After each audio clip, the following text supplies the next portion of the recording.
Hi friends, welcome to మోన్యలాహి వంటలు. నేను ఈరోజు ఇంట్లోనే గుత్తి వంకాయ కూర ఎలా తయారు చేసుకోవాలో నేను మీకు చూపిస్తాను. చూసారు కదా, నేను ఇంట్లోనే తయారు చేశాను. చాలా టేస్ట్గా వచ్చింది. మీరు కూడా ఇంట్లో ట్రై చేయండి. ముందుగా నా ఛానల్ని ఎవరైతే కొత్త వాళ్ళు చూస్తున్నారో నా ఛానల్ని సబ్స్క్రైబ్ చేసుకోండి. నా ఛానల్ నేమ్ వచ్చేసి మోన్యలాహి వంటలు ఛానల్. ఈ వీడియో స్కిప్ చేయకుండా చివరి వరకు చూడండి.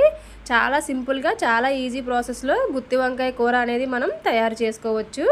ఇక్కడ నేను గుత్తి వంకాయ కూర తయారు చేసుకోవడానికి నేను గుత్తి వంకాయలు తీసుకోలేదు. ఇంట్లోనే కర్రీ చేసుకునే వంకాయలతో నేను తయారు చేస్తున్నాను. చూసారు కదా, ఇలా తీసుకున్న వంకాయల్ని ముందుగా మనం వాటర్లో వేసి బాగా వాష్ చేసుకోవాలి. ఇలా వాష్ చేసుకున్న వంకాయల్ని ఇలా 4 ముక్కలుగా మధ్యలోకి మనం కట్ చేసుకోవాలి. చూసారు కదా, ఈ విధంగా కట్ చేసుకొని పక్కన పెట్టుకోవాలి. ఇప్పుడు ఇందులో గ్రేవీ కోసమని మనం చూసారు కదా, ఇక్కడ నేను 10 జీడిపప్పులు తీసుకున్నాను. చిన్న చిన్న కొబ్బరి ముక్కలు కొద్దిగా తీసుకున్నాను చిన్న కప్పులోకి. ఇవి పక్కన పెట్టుకున్న తర్వాత ఇందులోకి ఒక ఆనియన్ తీసుకున్నాను, ఒక పెద్ద సైజు టమాటా తీసుకున్నాను, ఒక పచ్చిమిర్చి తీసుకున్నాను. ఇలా తీసుకున్న వాటిని ముక్కలుగా కట్ చేసి ఇగో చూపిస్తున్నాను కదా, ఈ విధంగా మిక్సీ జార్లోకి ఆనియన్స్ను టమాటా తీసుకోవాలి. ఇలా ఈ ముక్కలు మిక్సీ జార్లో వేసుకున్నాక మనం వీటిని మెత్తగా గ్రైండ్ చేసి పక్కన పెట్టుకోవాలి. చూపిస్తున్నాను కదా, ఈ విధంగా గ్రైండ్ చేసి పక్కన పెట్టుకున్న తర్వాత ఇప్పుడు చిన్న నిమ్మకాయ సైజ్ అంత చింతపండు తీసుకొని ఒక బౌల్లో వేసుకొని అందులో తగినంత వాటర్ పోసుకొని మనం ఇది నానబెట్టుకోవాలి. ఇది ఇలా పక్కన పెట్టుకున్న తర్వాత ముందుగా స్టవ్ ఆన్ చేసుకొని స్టవ్ మీద ఇలా కడాయి పెట్టుకొని ఇందులో చూసారు కదా, నేను ఇక్కడ మసాలా కోసమని ఒక అనాస పువ్వు, చిన్న దాల్చిన చెక్క, 2 లవంగాలు వేసుకున్నాను. ఇలా ఇవి కొద్దిగా వేయించుకున్న తర్వాత ముందుగా తీసుకున్న జీడిపప్పులు, కొబ్బరి ముక్కలు వేసుకున్నాను. ఇలా వేసుకున్న తర్వాత వీటిని బాగా బ్రౌన్ కలర్ వచ్చేంత వరకు మనం వేయించుకోవాలి. చూసారు కదా, ఈ విధంగా వేయించుకున్న తర్వాత దీన్ని పక్కన పెట్టుకొని కొద్దిగా చల్లారిన తర్వాత మిక్సీ జార్లో తీసుకొని కొద్దిగా వాటర్ వేసుకొని ఇలా మనం మెత్తగా గ్రైండ్ చేసుకోవాలి. చూపిస్తున్నాను కదా, ఈ విధంగా గ్రైండ్ చేసుకొని పక్కన పెట్టుకోవాలి. ఇప్పుడు ముందుగా స్టవ్ ఆన్ చేసుకొని స్టవ్ మీద కడాయి పెట్టి కడాయిలో తగినంత ఆయిల్ వేసుకోవాలి. ఇది వంకాయలు మనం బాగా వేగేంత ఆయిల్ అనేది ఇందులో వేసుకోవాలి.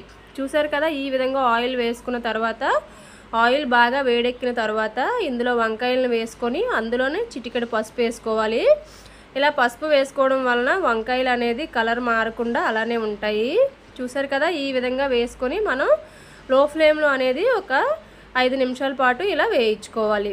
చూసారు కదా, ఈ విధంగా వంకాయలు అనేది 80% బాగా వేగిన తర్వాత మనం ఒక ప్లేట్లోకి పక్కన తీసుకోవాలి.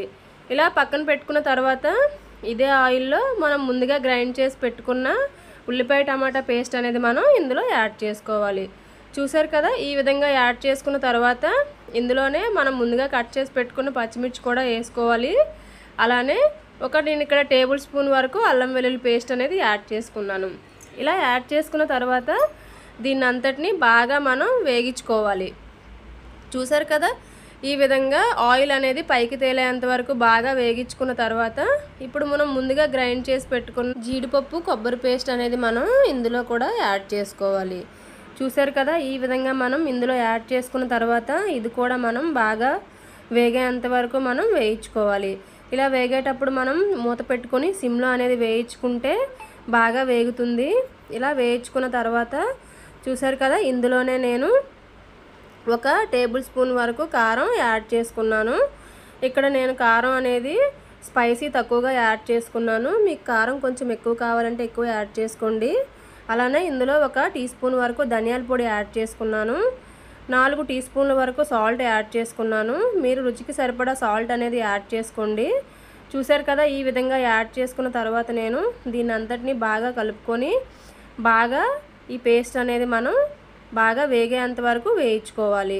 చూసారు కదా, ఈ విధంగా బాగా వేయించుకున్న తర్వాత ఇప్పుడు మనం ముందుగా నానబెట్టుకున్న చింతపండు ఉంది కదా, ఈ చింతపండు అనేది బాగా కలుపుకొని ఈ వాటర్ అనేది మనం ఇందులో ఈ గ్రేవీలో వేసుకోవాలి. చూసారు కదా, ఈ విధంగా బాగా వేగిన తర్వాత మనం ముందుగా ఏదైతే కలుపుకున్నామో ఈ చింతపండు రసం అనేది ఈ గ్రేవీలో మనం ఇలా యాడ్ చేసుకోవాలి.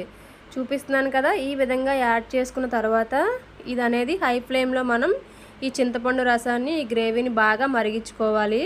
కొద్దిగా చింతపండు రసం బాగా దగ్గర పడిన తర్వాత మనం ముందుగా వేయించుకున్న వంకాయ ముక్కల్ని ఇందులో మనం ఇలా యాడ్ చేసుకోవాలి.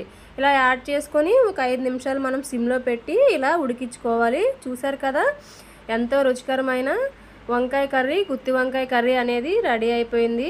ఈ వాటర్ అనేది కొంచెం బాగా దగ్గరకు వచ్చేంత వరకు మనం ఇలా ఉడికించుకోవాలి. గ్రేవీ ఎక్కువ కావాలి అనుకుంటే కొంచెం గ్రేవీ ఎక్కువగా ఉండేలాగా మనం దించుకోవాలి. లేదు అనుకుంటే కొంచెం బాగా చిక్కబడ్డాక మనం ఈ గ్రేవీ అనేది, ఈ గుత్తి వంకాయ అనేది మనం స్టవ్ ఆఫ్ చేసుకొని పక్కన పెట్టుకోవాలి. నా వీడియో నచ్చినట్లయితే లైక్ చేయండి, నా ఛానల్ సబ్స్క్రైబ్ చేయండి. మీరు కూడా గుత్తి వంకాయ కర్రీ ట్రై చేసి నా ఛానల్లో కామెంట్ చేయండి. నా ఛానల్ నేమ్ వచ్చేసి మోనియా లాహి వంటలు ఛానల్. ఇది మీకు చాలా సింపుల్గా అర్థమవుతుంది. కొత్తగా ఎవరైనా గుత్తి వంకాయ కర్రీ ట్రై చేయాలనే వాళ్ళకి చాలా సింపుల్గా అర్థమవుతుంది. థ్యాంక్ యూ ఫర్ వాచింగ్ మోనియా లాహి వంటలు.